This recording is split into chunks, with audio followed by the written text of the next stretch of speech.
Hello guys, अस्सलाम वालेकुम। तो मैं हूं सनी। तो आज अपने चैनल ग्लोरियस एजुकेशनल सिस्टम में आप सब लोगों का वेलकम करता हूं। तो दोस्तों, जो मेरे आज के वीडियो का टॉपिक है वो है फिजिक्स एमसीक्यूज पार्ट 3। बिना टाइम वेस्ट किए फिजिक्स एमसीक्यूज की तरफ जाते हैं, लेकिन उससे पहले अगर आप हमारे चैनल पर न्यू हैं तो चैनल को जरूर सब्सक्राइब कर देना और बेल आइकन को दबाना मत भूलिएगा ताकि हमारी लेटेस्ट वीडियोस आप तक पहुंच सकें। तो दोस्तों, वीडियो स्टार्ट करते हैं हम। फर्स्ट एमसीक्यू हमारा ये, matter is the made up of tiny particles and it is called. देखें, इसमें बात की जा रही है मैटर की, ना कि एटम की। ठीक है। अब एक क्वेश्चन ऐसे भी होता है कि matter is made up of कुछ भी मतलब कि लिखा हुआ होता है, उसके आगे लिखा होता है कॉल्ड डैश पार्टिकल्स। मतलब इस तरह कुछ क्वेश्चन आते हैं। ठीक है। फिर मॉलिक्यूल्स के बारे में भी आ सकता है, इलेक्ट्रॉन्स, एटम्स की, मतलब किसी के बारे में भी। लेकिन इधर बात की गई है मैटर की। तो मॉलिक्यूल्स, प्रोटॉन्स, तो प्रोटॉन और इलेक्ट्रॉन, खैर मैटर कॉन्सेप्ट ही थोड़ा अलग अलग हो जाता है इन का। ये है चार्जेस। ठीक है। तो अब आ जाते हैं एटम की तरफ।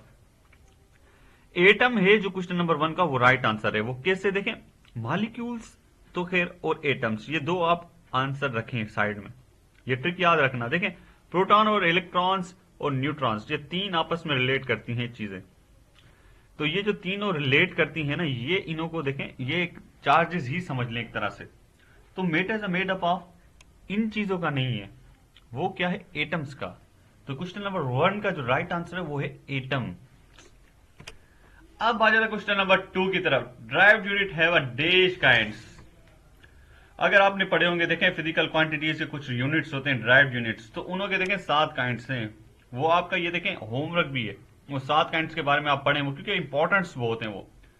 ठीक है। अब क्वेश्चन नंबर 2 का 7 आंसर इज राइट आंसर। अब जल्दी से चलते क्वेश्चन नंबर 3 की तरफ। Which colour is not in rainbow.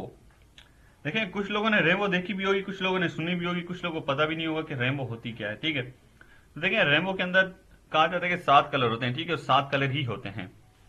ठीक है। Red, orange, yellow. अगर आप देखें, रिलेट करते हैं ये तीनों कलर थोड़े थोड़े, येलो, रेड, ऑरेंज। एक ब्राउन थोड़ा एक तेज हो जाता है थोड़ा कलर ना, जैसे कि ब्लैक की तरफ चला जाता है।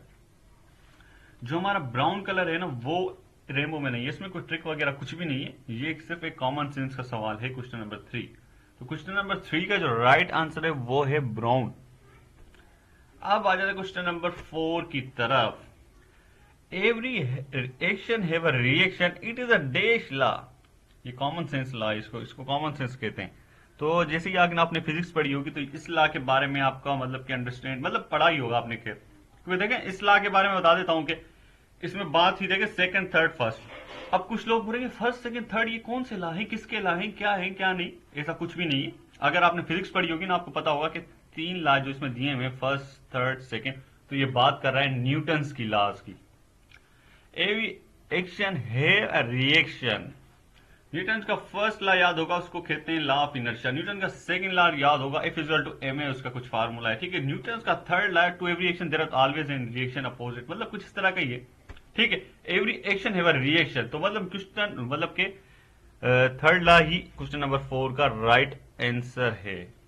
तो अब आ जाते हैं क्वेश्चन नंबर 5 की तरफ। Dash is a sensitive instrument which represent the presence of current. अगर आपके दिमाग में देखें, इस क्वेश्चन में सिर्फ 2 चीजें देखने की है। ठीक है। अगर आपने चैप्टर पढ़ा होगा, ठीक है, इंस्ट्रूमेंट्स का एक चैप्टर है, उसके अंदर सिंपली मतलब कि बहुत सारे इंस्ट्रूमेंट्स भी हैं। 2 चीजें क्या देखने की, देखें, करंट और सेंसिटिव। अब करंट देखते हैं तो फिर आपका देखें, कैलोरीमीटर, पोटेंशियोमीटर, एम मीटर, गेल्वानोमीटर, मतलब सारे ही आपको ऐसे लगते हैं कि मे भी सही हो। जब बात आती है सेंसिटिव, सेंस करने की, मतलब एक तरह समझे सेंस करने की, तो वहां पर एक कॉन्सेप्ट उठता है गेल्वानोमीटर का। क्योंकि बेसिक जो इंस्ट्रूमेंट आता है ना वो हमारा करंट के लिए, वो आता है गेल्वानोमीटर सेंसिटिव में। क्योंकि करंट सेंस करने के लिए सिर्फ एक गेल्वानोमीटर, मतलब सेंस तो खैर कर सकते हैं, लेकिन सेंसिटिव की बात की इधर, तो गेल्वानोमीटर हमारा क्वेश्चन नंबर 5 का राइट आंसर है। ठीक है। मतलब किलोरीमीटर, पोटेंशियोमीटर और एम मीटर, कुछ और भी इंस्ट्रूमेंट्स हैं कलर करंट के लिए, कुछ और नए नए न्यू इंस्ट्रूमेंट्स भी हैं। लेकिन फिलहाल जो हमारा अभी तक चल रहा है वो गेल्वानोमीटर चल रहा है सेंसिटिव के लिए। अब चलते हैं क्वेश्चन नंबर 6 की तरफ। The unit of work is same as the unit of days. देखिए पहली बात, अगर आप वर्क का यूनिट नहीं जानते तो मैं बात कर रहा था क्वेश्चन नंबर 6 की, the unit of work is the same as unit of days.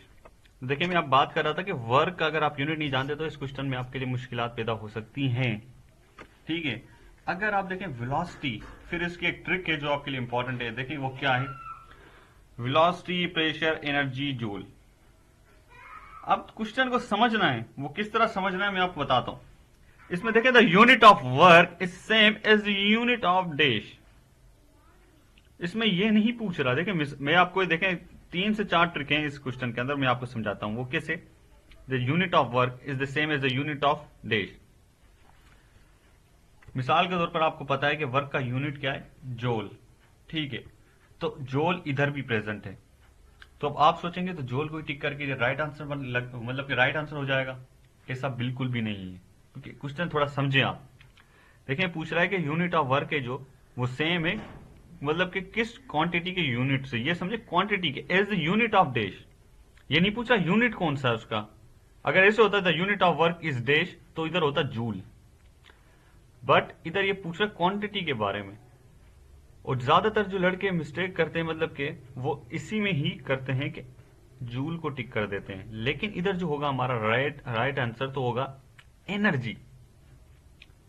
अब आ जाते हैं दूसरी ट्रिक। मिसाल के तौर पर अगर आपको नहीं पता इसका यूनिट, जो आपको ट्रिक फॉलो करनी है वो ये करनी है कि एनर्जी और जूल को कर दे साइड। ठीक है, वेलोसिटी एक बेसिक क्वांटिटी, हर एक बंदे को इसका पता होता है वेलोसिटी क्या है। ठीक है, वेलोसिटी का यूनिट क्या है, मीटर पर सेकेंड। ठीक है, तो ये रिलेट नहीं कर सकता इसके साथ ही, और ये बेसिक में आता है वेलोसिटी। और अगर आपने वेलोसिटी के बारे में कुछ पढ़ा होगा तो शायद वेलोसिटी हमारी आ भी जाती है। देखें वेलोसिटी एज अंडरस्टैंडिंग की भी जाती है हमारी काइनेटिक एनर्जी के अंदर भी, तो बहुत सारी चीजें हैं। लेकिन क्या है कि वेलोसिटी इससे रिलेट नहीं कर रही, क्योंकि हर एक बंदे को पता है, क्योंकि वेलोसिटी आती है शुरू में और वर्क मतलब कि आता है एंड में। ये कॉन्सेप्चुअल है।